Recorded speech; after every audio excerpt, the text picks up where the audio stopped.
ವಯನಾಡಿನಲ್ಲಿ ಭೂಕುಸಿತವಾದ ಬಳಿಕ ಎಲ್ಲ ಒಂದು ಕಡೆ ಇಲ್ಲಿ ವಾಸ ಮಾಡ್ತಿದ್ದಂತಹ ಸಾಕಷ್ಟು ಜನರು ಈಗಾಗಲೇ ಮೃತಪಟ್ಟಿದ್ದಾರೆ. ಜೊತೆಗೆ ಅವಶೇಷಗಳ ಅಡಿಯಲ್ಲಿ ಸಾಕಷ್ಟು ಮೃತದೇಹಗಳು ಕೂಡ ಇದೆ.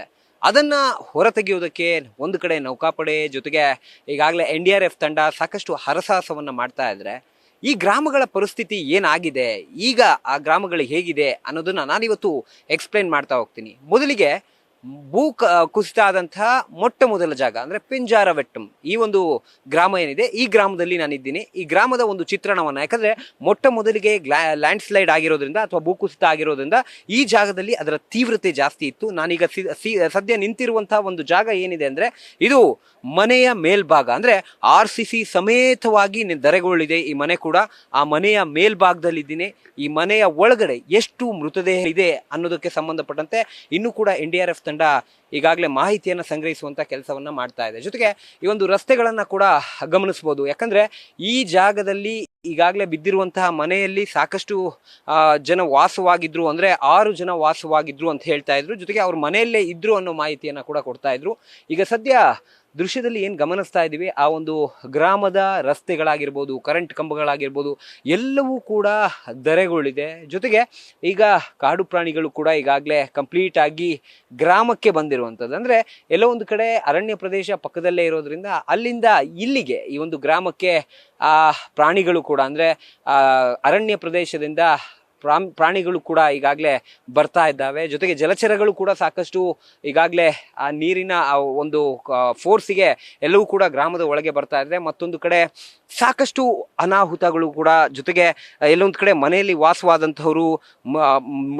ವಾಸವಾದಂಥವರ ಮೃತದೇಹಗಳು ಕೂಡ ಇಲ್ಲೇ ಒಂದು ಅವಶೇಷಗಳ ಅಡಿ ಇರೋದ್ರಿಂದ ಅದನ್ನ ಹೊರತೆಗೆಯುವುದಕ್ಕೂ ಕೂಡ ಎಲ್ಲೋ ಒಂದು ಕಡೆ NDRF ಹಾಗೆ ನೌಕಾಪಡೆ ಹರಸಾಹಸವನ್ನ ಪಡ್ತಾ ಇದ್ದಾರೆ. ಬಿಕಾಸ್ ಇದು ಮ್ಯಾನ್ ಪವರ್ನಿಂದ ಈ ಅವಶೇಷಗಳ ಅಡಿಯಲ್ಲಿರುವಂತಹ ಮೃತದೇಹಗಳನ್ನ ತೆಗೆಯೋದಕ್ಕೆ ಆಗೋದಿಲ್ಲ. ಬಿಕಾಸ್ ಇಲ್ಲಿ ಏನು ಯಂತ್ರಗಳನ್ನ ಬಳಸಬೇಕಾಗುತ್ತೆ, ಅಥವಾ ಹಿತಾಚಿ ಆಗಿರ್ಬೋದು, JCB ಇವುಗಳನ್ನ ಬಳಸಿ ತೆಗಿಬೇಕಾಗುತ್ತೆ. ಯಾಕಂದ್ರೆ ಬೇಸಿಕಲಿ ಮೇಲ್ನೋಟಕ್ಕೆ ನಾವು ನೋಡೋದಾದ್ರೆ ಇಲ್ಲಿ ಎಲ್ಲಾ ವಸ್ತುಗಳು ಕೂಡ ಇದ್ದಾವೆ. ಅಂದ್ರೆ ಮಕ್ಕಳ ಸೈಕಲ್ಗಳಾಗಿರ್ಬೋದು, ಜೊತೆಗೆ ಅವರು ಬಳಸ್ತಿದ್ದಂತಹ ಬಟ್ಟೆ ಆಗಿರ್ಬೋದು, ಎಲ್ಲವೂ ಕೂಡ ಹಾಗೆ ಮನೆ ಒಳಗಿರುವಂಥದ್ದು. ಅಂದ್ರೆ ಎಲ್ಲೋ ಒಂದ್ ಕಡೆ ಈ ಒಂದು ಘಟನೆ ನಡೆದಂತ ಸಂದರ್ಭದಲ್ಲಿ ಒಳಗಡೆ ಸಾಕಷ್ಟು ಜನ ಇದ್ರು ಅನ್ನೋದಕ್ಕೆ ಇದೊಂದು ಉದಾಹರಣೆ. ಜೊತೆಗೆ ಮಕ್ಕಳು ಓದುವಂತಹ ಪುಸ್ತಕವನ್ನ, ಅಂದ್ರೆ ದೃಶ್ಯದಲ್ಲಿ ಈಗ ನೋಡ್ತಾ ಇರ್ಬೋದು, ಓದ್ತಿರುವಂತಹ ಮಕ್ಕಳು ಇಲ್ಲಿ ಇದ್ರು ಅನ್ನೋದು ಕ್ಲಿಯರ್ ಕಟ್ ಆಗಿ ಗೊತ್ತಾಗ್ತಾ ಇದೆ. ಅಂದ್ರೆ ಇಲ್ಲಿ ಈಗಾಗಲೇ ಪುಸ್ತಕ ಆಗಿರ್ಬೋದು, ಮನೆಯ ಉಪಕರಣಗಳಾಗಿರ್ಬೋದು, ಜೊತೆಗೆ ಸೈಕಲ್ ಆಗಿರ್ಬೋದು, ಈ ರೀತಿಯಲ್ಲಿ ಮನೆಯಲ್ಲಿ ಏನೆಲ್ಲ ಬಳಸ್ತಾ ಇದ್ರು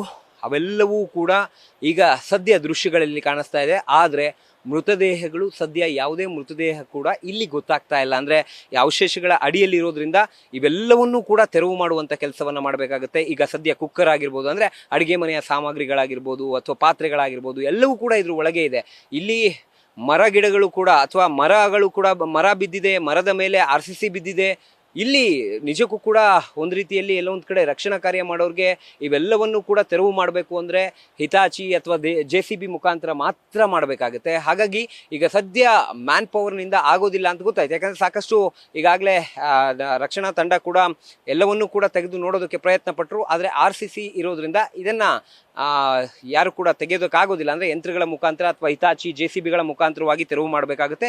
ಹಾಗಾಗಿ ಸದ್ಯ ಇವೆಲ್ಲವನ್ನು ಕೂಡ ತೆರವುಗೊಳಿಸಿ ಇನ್ನೆಷ್ಟು ಮೃತದೇಹಗಳು ಈ ಒಂದು ಅವಶೇಷಗಳ ಅಡಿಯಲ್ಲಿ ಸಿಲುಕಿದೆ ಅನ್ನೋದಕ್ಕೆ ಸಂಬಂಧಪಟ್ಟಂತೆ, ಅಥವಾ ಆ ಒಂದು ಅವಶೇಷಗಳ ಅಡಿಯಲ್ಲಿ ಇರುವಂತಹ ಮೃತದೇಹಗಳನ್ನ ಹೊರತೆಗೆಯೋದಕ್ಕೆ ಈಗ ಸದ್ಯ ರಕ್ಷಣಾ ಪಡೆಯ ಸಿಬ್ಬಂದಿಗಳು ಈಗ ಹಿತಾಚಿ ಹಾಗೆ JCBಯ ಮೊರೆಯನ್ನು ಹೋಗಿದ್ದಾರೆ. ಅಂದ್ರೆ ಈಗಾಗಲೇ ಪಕ್ಕದ ಗ್ರಾಮದಲ್ಲಿ ಈಗ ತೆರವು ಕಾರ್ಯಾಚರಣೆ ಮಾಡ್ತಾ ಇರೋದ್ರಿಂದ ಅಲ್ಲಿ ಮುಗಿದ ನಂತರ ಇಲ್ಲಿಗೆ ಬಂದು ಈ ಒಂದು ಜಾಗದಲ್ಲಿ ಅಥವಾ ಈ ಗ್ರಾಮದಲ್ಲಿರುವಂತಹ ಅವಶೇಷಗಳನ್ನ ಕ್ಲಿಯರ್ ಮಾಡಿ ಮೃತದೇಹಗಳನ್ನ ಹೊರತೆಗೆಯುವಂತಹ ಕೆಲಸವನ್ನ ರಕ್ಷಣಾ ಪಡೆ ಮಾಡಲಿದೆ. ಕ್ಯಾಮ್ರಾಮನ್ ಚಂದ್ರೇಶ್ ಜೊತೆ ಸಂದೇಶ್, ನ್ಯೂಸ್ ಫಾಸ್ಟ್, ವಯನಾಡು.